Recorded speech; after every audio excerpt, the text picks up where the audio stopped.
For this video, guys, we're going to look at cross wheels as a primary cover 3 beater. It does beat cover 2 as well, but I really like this in the cover 3 section because a lot of times you get those players that are playing those deep halves with their outside corners and kind of invert those cornerbacks. This is a great play to go to. So let me show you how we run it. And what we're going to do here is just let me get these guys in that coverage I was talking about. See how they're inverted from the cornerback position? Put the X on and out, Y on a streak, and block your running back. Okay, so it's going to look like this. Then we're going to take the B, we're going to motion him to the left, and this is the important part of this play design. You want to hike it when he's directly behind the Y, because that way he's not going to take any false steps to the left and then go up the field. He's actually going to split the X and the Y, and it's going to give you a really nice option. When you do that, the A is always going to be your first target. X and the A, basically, depending on who you're looking for, because you're kind of going to get like a high-low there. But for the most part, if you have enough time, you want to go to the B receiver. So let's show you here. We're going to move this guy over. We're going to hike it right as he's behind the Y. See how he splits those guys? A is going to be your first guy. B is going to be the guy that we're looking for, okay? So let me show you here on Instant Replay where and how this works. So what we're going to do is if you're getting, the user to back up and really not cover this A, you want to throw it underneath this A, right? Right about here. Especially if the user is the right player, because the right player is going to back up. He doesn't have any threats. He's going to look for somebody to come across. Because the left linebacker is not a user, he's going to back up with those routes, and we're going to be able to throw it underneath to that tight end.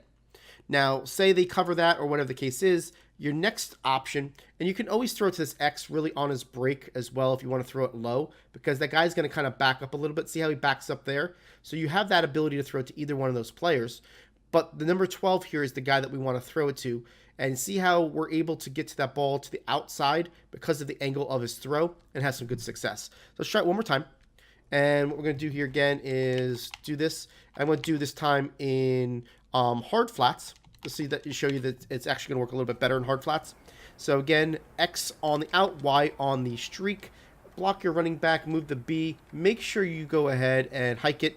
As he's behind the Y, gets between that spot. A is going to be your first spot. If he's not there, throw it to this player. And you can see with hard flats, it's a lot easier of a throw. The reason why you can tell that it's hard flats right away is that if they're doing underneath coverage, this player here, that linebacker, will go underneath the tight end. When you see that he's underneath the tight end, that should really give you a nice alarm that says, I'm going to throw it to the corner route right away, because you know that the guy is going to be there. You're going to be able to throw it to him right there and get the easy catch. So it's a really nice cover 3 beater, no matter what they show it to you. Let's go ahead and just try to show cover 2 and kind of give you an outlook on how that's going to work as well. With cover 2, a lot of times you're going to be able to dump it off to the X or the A receiver. And then kind of wait for the B if you want. It's going to take a little bit longer. That's why I like it more of a cover 3. You can see here, X is going to be your first option, A is going to be your next option, then you're going to wait for this B, and you can see once you wait for him, he'll be open. But it's not going to be open the same way in cover 3. But it's nice to know that if it's cover 2 or cover 3, you're going to be able to beat him with that same man as long as you get the protection.